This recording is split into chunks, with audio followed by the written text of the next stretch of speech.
Bonjour à tous. အားလုံးပဲမင်္ဂလာပါ။ဒီနေ့ကျွန်တော် lecture လေးမှာကျတော့ Unity 6ရဲ့ lesson C လေးကိုဆက်ပြီးတော့သွားမှာဖြစ်ပါတယ်။ lesson C ရဲ့ title ကကျတော့ Je peux visiter လို့ပြော title တက်ထားပါတယ်။ visiter ဆိုတာက to visit ဆိုတဲ့အဓိပ္ပာယ်ပါ။ Je peux visiter ဆိုတော့ can I visit ဆိုတဲ့အဓိပ္ပာယ်လေးဖြစ်သွားပါမယ်။ဒီ lesson ထဲမှာဆိုလို့ရှိရင်တော့ခြေတို့ဒီ apartment တွေထဲမှာပါဝင်တဲ့အခန်းတွေဒါမှမဟုတ်လို့ရှိရင် apartment ရဲ့ surface တွေအကျယ်ဝန်းတွေကိုဘယ်လိုပြောရမလဲဆိုတာတွေနဲ့ပတ်သက်ပြီးတော့သင်ကြားသွားမှာဖြစ်ပါတယ်။ဆိုတော့ပထမအဦးဆုံးသူရဲ့ written အပိုင်းလေးကိုဖတ်ကြည့်လိုက်ရအောင်။ Pour décrire un appartement လို့ခြေတို့အတန်ထွက်ပါတယ်။ an appartement အတန်ဆက်ရင် an appartement Pour décrire un appartement တစ်ခုကို describe လုပ်ဖို့အတွက်ဆိုလို့ရှိရင်ပထမဦးဆုံး le type d'appartement the type of the apartment ရဲ့ type အမျိုးအစားကိုကျွန်တော်ပြောချင်တယ်ပေါ့ဥပမာဆိုရင်မြန်မာဒီမှာကျွန်တော်သုံးတဲ့ studio type hall type ဆိုလို့ရှိရင်တော့ကျွန်တော် and studio လို့ကျွန်တော်ခေါ်ပါတယ် and studio ဒါဆိုလို့ရှိရင် hall type ကိုပြောတာဖြစ်ပါတယ်နောက်တစ်ခုune pièce အခန်းတစ်ခန်းဖွဲ့ထားတာပါတယ်ဆိုလို့ရှိရင်ကျွန်တော် une pièce လို့သုံးပါတယ်ဒါမှမဟုတ်လို့ရှိရင် NTN လို့ကျွန်တော်သုံးလို့ရပါတယ် NTN ဒါဆိုလို့ရှိရင် T ဆိုတဲ့အိဗယ်ကဘာလဲပေါ့ T ဆိုတာက tip ဆိုတဲ့စကားလုံးလေးကိုပြောတာပါဆိုတော့ TN လို့ပြောလို့ရှိရင် tip N ဆိုတဲ့အိဗယ်ဖြစ်ပါတယ် NTN လို့ပဲပြော and une pièce လို့ပဲပြောထားသည်အခန်းတစ်ခန်းပါတဲ့ apartment ကိုပြောတာဖြစ်ပါတယ်အခန်းနှစ်ခန်းဖွဲ့ထားတယ်ဆိုလို့ရှိရင်တော့ deux pièces လို့သုံးပါမယ် and deux pièces ဒါဆိုရင်အခန်းနှစ်ခန်းပါတဲ့အခန်းဖြစ်သွားပါမယ် and deux pièces အခန်းနှစ်ခန်းပါတဲ့အခန်းဒီလိုလေးသုံးမယ်ဆိုတော့သူ့ကိုကြတော့ and T2 လို့ခြေသုံးပါမယ် T ဆိုတာ tip ဆိုတဲ့အခါကျတော့ tip 2ဖြစ်သွားမှာပေါ့ဒုတိယအမျိုးအစားဖြစ်မယ်ဒါဆိုရင်သုံးခန်းပါတယ်ဆိုရင် T3 လို့သုံးမယ်ဆိုတော့သူက 3 pièces ဒီလိုလေးဖြစ်သွားမယ်ပေါ့၄ခန်း၅ခန်းဆိုရင်ဒီတိုင်းလေးပဲခြေဆက်ပြီးတော့သွားလိုက်ရုံပါပဲဆိုတော့ဒါလေးတွေကကျတော့အခန်းတွေရဲ့အမျိုးအစားပါအဲ့ဒီအခန်းတွေရဲ့အမျိုးအစားမှာမှတချို့ဒီမှာဆိုလို့ရှိရင် fully furnished ဖြစ်တယ်လုံးဝကိုမှာဆိုလို့ရှိရင် apartment ကလုံးဝ fully furnished ဒီလိုလေးပဲလည်းနည်းနည်းကျွန်တော်သုံးချင်တယ်ဆိုလို့ရှိရင် l'appartement A ဆိုပြီးတော့ကျွန်တော် meublé ဆိုတဲ့ adjective လေးကိုထည့်ပြီးတော့သုံးလို့ရပါတယ် meublé ဒီဘက်ကလာတယ်လို့ဆိုလို့ရှိရင်ကျွန်တော် meuble ဆိုတဲ့ဒီ noun စကားလုံးကနေပြောလာပါတယ် meuble ရဲ့အဓိပ္ပာယ်ကတော့ furniture ဆိုတဲ့အဓိပ္ပာယ်ပါ meublé ကတော့ fully furnished ဆိုတဲ့ဒီလိုမျိုးဖြစ်သွားပါမယ်ဆိုတော့ furniture အဖြစ်ပါတယ် apartment ဖြစ်ပါတယ်ဒီလိုအဓိပ္ပာယ်ဖြစ်မယ်တကယ်လို့ဒါတစ်ချက်သုံးတဲ့စကားလုံးကမှဆိုလို့ရှိရင် feminine ဖြစ်မယ် par exemple la maison ဒီလိုဖြစ်ပါမယ်အိမ်ကဆိုပြီးတော့ပြောမယ်ဆိုရင်တော့ meublé မှာအနောက်က article လေးထပ်ပြီးတော့ထည့်ပေးရမှာဖြစ်ပါတယ် adjective တွေဒီ noun ရဲ့ gender နဲ့ quantity ပေါ်မူတည်ပြီးတော့ပြောင်းလဲပေးရတာဖြစ်တဲ့အတွက်ကြောင့်မို့လို့ la maison est meublée လို့ပြောမယ်ဆိုရင်တော့အနောက်က article လေးထည့်ပေးဖို့မမေ့ရပါဘူး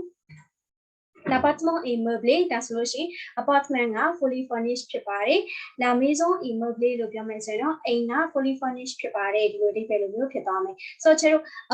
ကြော်ညာစာတွေမှာဆိုလို့ရှိရင်တော့အချက်အနေနဲ့ facts အနေနဲ့ထည့်ရလို့ရှိရင် meublé ဒီလိုလေးထည့်ပြီးတော့ရေးတယ်ဆိုတော့ well furniture မဖြစ်ဘူး furniture မပါဘူးပေါ့နော် fully furnished မဖြစ်ဘူး furniture တွေမပါဘူးဆိုရင်တော့ကျွန်တော် non meublé လို့သုံးပါတယ် non meublé ဆိုလို့ရှိရင် fully furnished မဖြစ်ဘူးဆိုတဲ့အဓိပ္ပာယ်ဖြစ်သွားမယ်ဆိုတော့ဒါကတော့ facts အနေနဲ့သုံးရင် non meublé လို့သုံးမယ်အဲ့လိုမဟုတ်ဘဲနဲ့ကျွန်တော် sentence အနေနဲ့သုံးမယ်ဆိုလို့ရှိရင်တော့ဒီ sentence လေးကို negative ပြောင်းလိုက်ရုံပါပဲ l'appartement n'est pas meublé ဒီလိုလေးဖြစ်သွားမယ် l'appartement n'est pas meublé la maison n'est pas meublée ဒီလိုလေးသုံးရမှာဖြစ်ပါတယ်ဒါကတော့အခန်းတွေရဲ့အမျိုးအစားလေးတွေနဲ့ပတ်သက်ပြီးတော့ကျွန်တော်သုံးရမယ်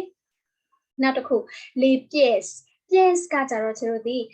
feminine စကားလုံးဖြစ်ပါတယ် une pièce လို့ကျွန်တော်သုံးမယ်နော် une pièce ဒါဆိုလို့ရှိရင် a room ဆိုတဲ့အဓိပ္ပာယ်ပါတစ်ခါပြန်ကြလို့ရှိရင်တော့သူဒီ pièce de théâtre လို့လည်းကျွန်တော်သုံးရပါတယ် une pièce de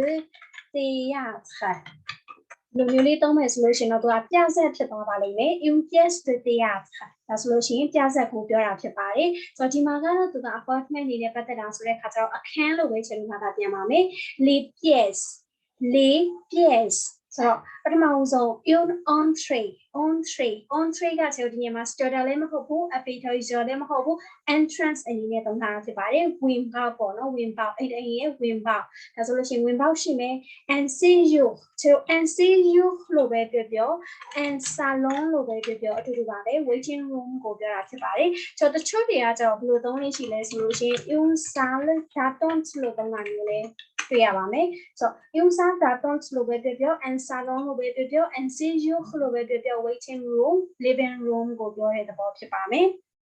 နောက်တစ်ခု une chambre chambre 用 chambre 大家就攞 chamber အိတ်ခန်းဖြစ်သွားပါမယ်နောက်တစ်ခု用 salle de bain 用 salle de bain ဒါဆိုလို့ရှိရင်တော့ရေချိုးခန်းဖြစ်ပါမယ်用 cuisine 用 cuisine cuisine ကတော့ kitchen ကိုပြောတာဖြစ်ပါတယ် room အနေနဲ့ဆိုရင်တော့ kitchen ဖြစ်သွားမယ်ဥပမာဆိုလို့ရှိရင်ခြေတို့ကနောက်တစ်မျိုးဘယ်လိုသုံးရပြီလဲဆိုလို့ရှိရင် j'aime la cuisine thaïlandaise par exemple ခြေကငါကThai kitchen ကြိုက်တယ်ဒီလိုမျိုးလေးပြောမယ်ဆိုလို့ရှိရင် j'aime la cuisine thaïlandaise ဒီလိုလေးသုံးရပါတယ် j'aime la cuisine thaïlandaise ဒါဆိုလို့ရှိရင်ဒါကခြေတို့ပြောချင်တဲ့ cuisine ဆိုတဲ့ဒီပဲနဲ့သုံးတာဖြစ်မယ်ဒါကတော့ kitchen ဆိုတဲ့ဒီပဲနဲ့သုံးတာဖြစ်ပါမယ်နောက်တစ်ခုခြေတို့ကသမင်းစားခန်းဆိုပြီးတော့သုံးချင်တယ်ဆိုလို့ရှိရင်တော့ une salle à manger လို့ပြောပါမယ် une salle à manger ဒါဆိုလို့ရှိရင်တော့ dining room ဖြစ်သွားပါမယ်သမင်းစားခန်းအနေနဲ့သုံးလို့ရပါမယ်နောက်တစ်ခု la surface အကျယ်ဝန်းကိုခြေလို့ပြောမယ်ဆိုရင်တော့ faire ဆိုတဲ့ verb ကိုယူသုံးပါတယ် l'appartement faire 70 mètres carrés မီတာ square မီတာကိုကျွန်တော်ခြေလို့ mètre carré လို့ခေါ်ပါတယ် carré က square mètre ကကျွန်တော်မီတာဆိုတဲ့အခါကျတော့ mètre carré ဆိုလို့ရှိရင် square မီတာဆိုပြီးတော့ဖြစ်သွားပါမယ် l'appartement fait 70 mètres carrés ဒါဆိုလို့ရှိရင်90မီတာ square ကျယ်ပါတယ်ဆိုတဲ့ဒီပဲဖြစ်မယ်နောက်တစ်ခု l'aménagement ကကြောင့် preparation ကိုပြောတဲ့သဘောပါဘာတွေပြင်ဆင်ထားပါလဲပေါ့ဥပမာဆိုရင် la cuisine est équipée kitchen က well equipped ဖြစ်တယ်ဆိုလို့ရှိရင် equipment တွေလိုအပ်တဲ့ equipment တွေအကုန်တက်ထားပြီးသားလို့ပြောချင်တယ်ဆိုလို့ရှိရင်တော့ la cuisine est équipée လို့ခြေလို့သုံးပါမယ် équipée la cuisine est équipée လို့လေးသုံးရပါမယ်နောက်တစ်ခုပါ il y a du parquet ခင်းထားတယ်လို့ကျွန်တော်ပြောချင်တယ်ဆိုရင် il y a du parquet ဒီလိုလေးကျွန်တော်သုံးပါမယ် il y a du parquet au sol ကကြောင့်ကျမ်းမှာ parquet ခင်းထားတယ် il y a de la moquette au sol ကျမ်းမှာ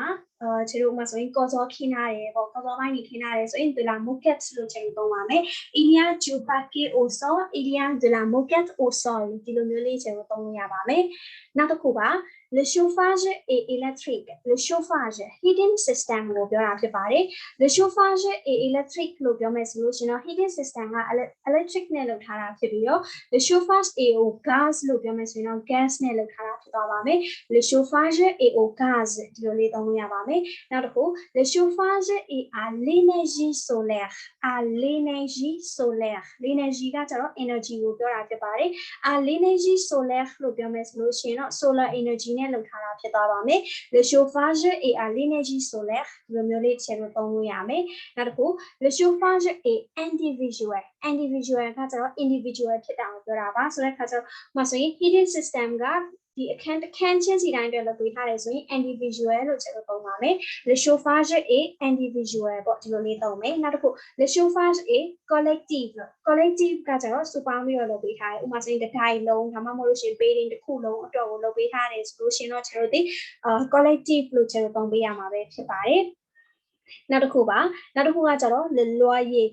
prix ကိုကျွန်တော်ပြောတဲ့အချိန်ကျတော့ le loyer လို့ကျွန်တော်သုံးပါတယ် le loyer ကကျတော့ကျွန်တော်ဒီငါခဆိုတဲ့အဓိပ္ပာယ်ပါသူဒီဘယ် verb ကလာတယ်လဲဆိုလို့ရှိရင် louer ဆိုတဲ့ verb ကနေလာပါတယ် LOUER louer ဒီ verb ကနေလာတယ်ငါခဆိုတဲ့အဓိပ္ပာယ်နဲ့သုံးတယ် le loyer est de 850 euros par mois hors charge ဒီလိုမျိုးလေးကျွန်တော်သုံးရပါတယ်ဆိုတော့ le loyer est de 850 euros par mois hors charge ဒါဆိုလို့ရှိရင်or ကကျတော့ကျွန်တော်စုံဆိုတဲ့စကားလုံးနဲ့တူပါတယ် SRNS ဒီလိုစကားလုံးနဲ့ပါပြီးတော့တူပါတယ် without ဆိုတဲ့အဓိပ္ပာယ်ပါ or charge ဒါဆိုရင် without charges ဆိုတဲ့အဓိပ္ပာယ်ဖြစ်မယ် sans charge ဒီလိုလဲသုံးလို့ရတယ်တကယ်လို့ including the charges လို့ပြောချင်တယ်ဆိုရင်တော့ charge comprise ဒီလိုလေးသုံးပါမယ် le loyer est de 850 euros par mois charge comprise ဒါဆိုလို့ရှိရင် including the charges တွေပါပြီးတော့150 euro တစ်လကိုကျပါမယ်ဒီလိုမျိုးလေးပြောလို့ရမယ်နောက်တစ်ခု charges သီးသန့်ထပ်ပြီးတော့ကောက်မယ်ဆိုရင်တော့ les charges sont de 35 euros par mois ဒီလိုမျိုးလေးချက်လို့သုံးပါမယ် les charges sont de 35 euros par mois ဒီလိုလေးဖြစ်သွားပါမယ် les charges sont de 35 euros par mois ဒီလိုလေးဖြစ်မယ် ça va ဆိုတော့ကျွန်တော်နောက်တစ်ခုကကြောင့်လေကျွန်တော်မြန်မာတွေမှာဆိုလို့ရှိရင်ခင်းလေးရှိရဟာလေးနောက်တစ်ခုရှိသေးတယ်။ဘာလဲဆိုတဲ့အခါကျတော့ကျွန်တော်ကာဟိုလို့ခေါ်မယ်။ကာဟိုကကြောင့်ကျွေပြားကိုပြောတာပါ။ဆိုတော့ il y a des cahots au sol လို့ပြောမယ်ဆိုလို့ရှိရင်ကျွေပြားခင်းထားတယ်ဆိုတဲ့အဓိပ္ပာယ်ဖြစ်သွားပါမယ်။ဆိုတဲ့အခါကျတော့ဒီစကားလုံးတွေပေါ့အဓိကဒီထဲမှာ vocabulary လေးတွေအဓိကဖြစ်သွားမယ်။အဲ့တော့ဒီ vocabulary လေးတွေကိုချက်နောက်ကနေပြီးတော့တစ်ခေါက်လောက်ပြန်ပြောလိုက်ဆိုကြည့်ပေးပါ။ Pour décrire un appartement, le type d'appartement, un studio, une pièce, NTN, deux pièces, NT2, meublé, non meublé, l'appartement est meublé, un meuble, la maison est meublée, les pièces, une pièce de théâtre, une pièce.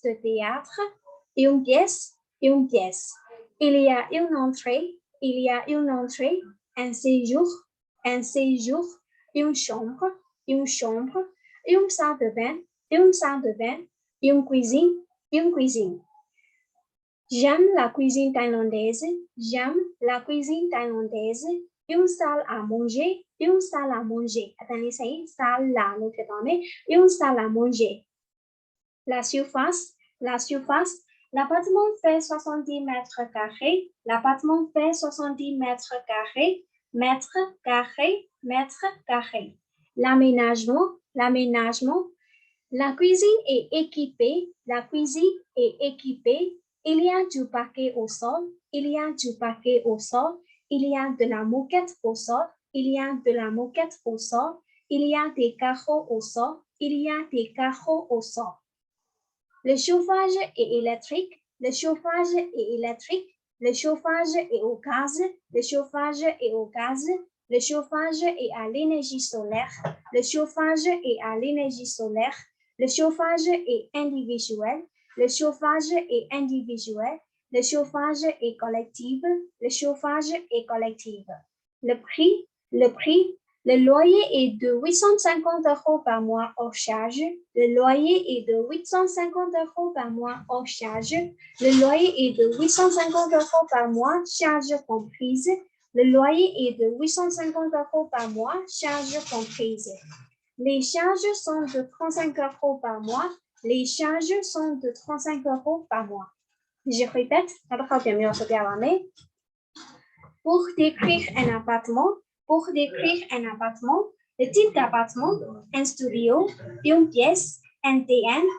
deux pièces, NT2, meublé, non meublé, les pièces, il y a une entrée, un séjour, une chambre, une salle de bain, une cuisine. La surface, l'appartement fait 70 mètres carrés, l'aménagement, la cuisine est équipée, il y a du parquet au sol, il y a de la moquette au sol, il y a des carreaux au sol. Le chauffage est électrique, le chauffage est au gaz, le chauffage est à l'énergie solaire, le chauffage est individuel, le chauffage est collectif. Le loyer est de 850 € par mois hors charge. Le loyer est de 850 € par mois, charge comprise. Les charges sont de 35 € par mois. D'accord? ဆိုတော့ဒီထိရမယ်လို့ထင်တယ်ဒီထိရမယ်ဆိုလို့ရှိရင်ကျွန်တော်ခက်တဲ့နေပြီးသွားပါပြီခက်တဲ့နေပြီးတော့အပေါ်လေးကိုဆက်သွားပါမယ် C'est une conversation entre l'agent immobilier et un client. Client နဲ့ l'agent immobilier real estate agent က agent နဲ့စကားပြောတဲ့ conversation လေးဖြစ်ပါတယ် l'agent immobilier ဆိုတာကကျွန်တော် real estate agent အိမ်ချမ်းမြေအယောင်းအဝယ်ဘက်မှာအလုပ်လုပ်တဲ့သူကိုပြောတာပါဆိုတော့အဲ့လိုမျိုးအယောင်းဝယ် real estate agency ကိုကျတော့ကျွန်တော်က agence immobilière လို့သုံးပါမယ် agence immobilière သူကြတော့ agent immobilier et le poste of Nessador, l'agent immobilier. Agence immobilière Juma, bonjour. Jumas, agence immobilière. Real estate agency bonjour, bonjour madame, je cherche un appartement à louer. Chercher la cherche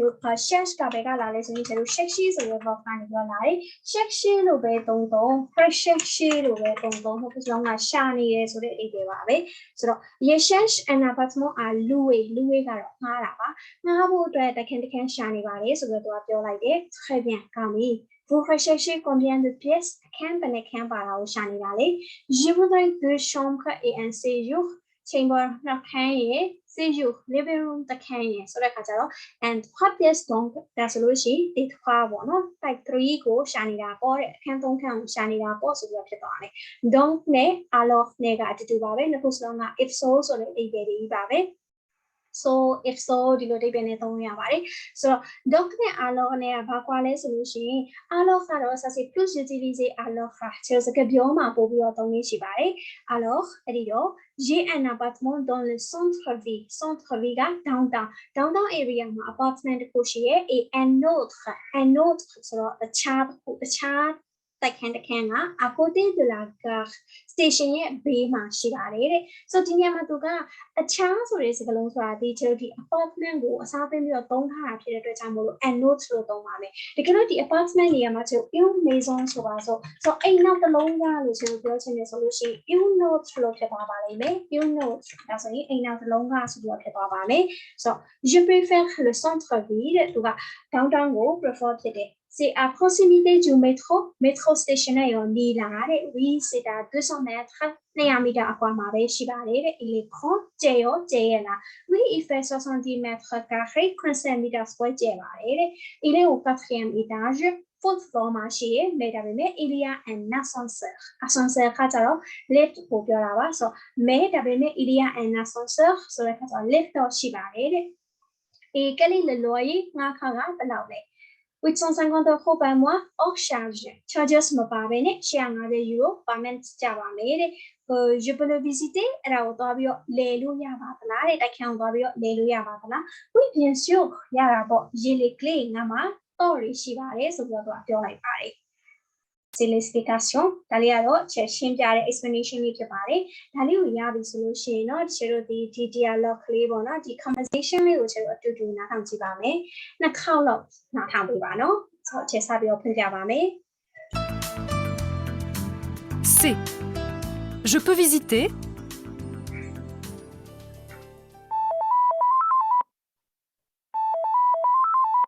Agence immobilière Dumas, bonjour. Bonjour madame. Je cherche un appartement à louer. Très bien. Vous recherchez combien de pièces? Je voudrais 2 chambres et un séjour. Un 3 pièces donc. Alors, j'ai un appartement dans le centre-ville et un autre à côté de la gare. Je préfère le centre-ville. C'est à proximité du métro? Oui, c'est à 200 mètres. Il est grand? Oui, il fait 70 mètres carrés. Il est au 4e étage, mais il y a un ascenseur. Et quel est le loyer? 850 euros par mois hors charge. Je peux le visiter? Oui, bien sûr. J'ai les clés. Alors la première fois c'est fini ပထမတစ်ခေါက်ပြီးသွားပြီဒုတိယတစ်ခေါက်ကိုဆက်ပြီးတော့ခေါ်ပါမယ် pour écouter C. Je peux visiter?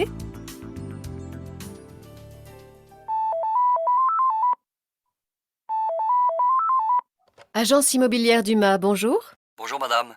Je cherche un appartement à louer. Très bien.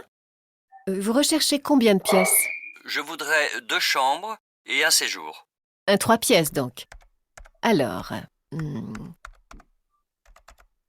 j'ai un appartement dans le centre-ville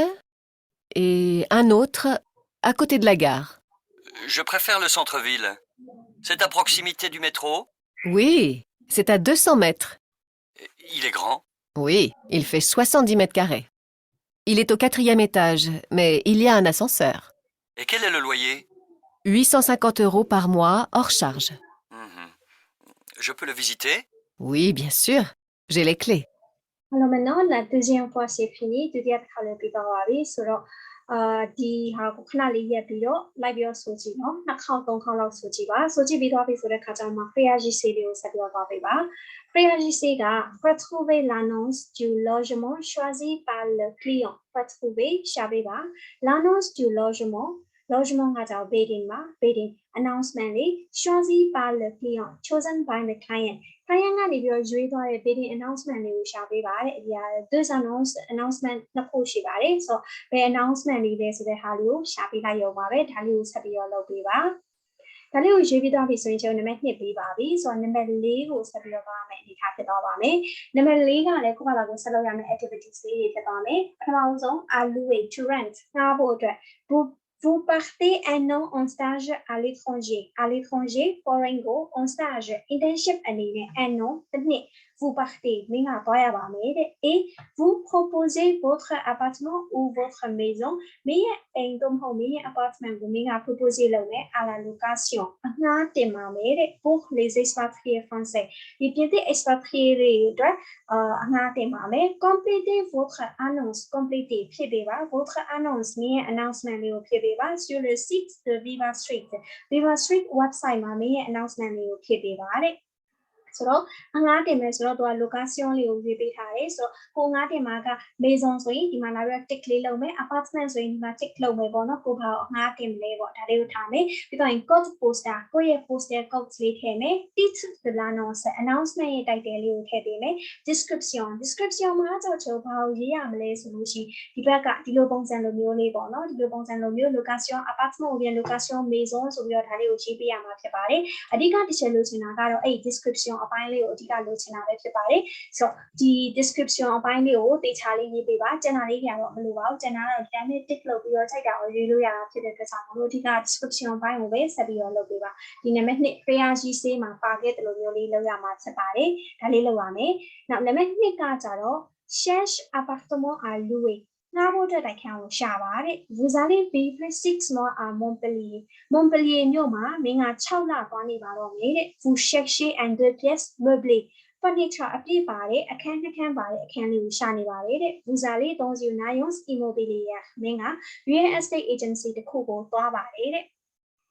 Un agent immobilier vous faire des propositions agent immobilier ကနေပြီးတော့မင်းကို proposal တွေပေးတယ်ပေါ့ဆိုတော့ခန်းနေရှိရဆိုတော့တော့ပြောပြမယ် vous réagissez မင်း react ပြန်လုပ်ရမယ် à ces propositions သူ offer လုပ်တဲ့သူရဲ့ offer တွေကို en fonction de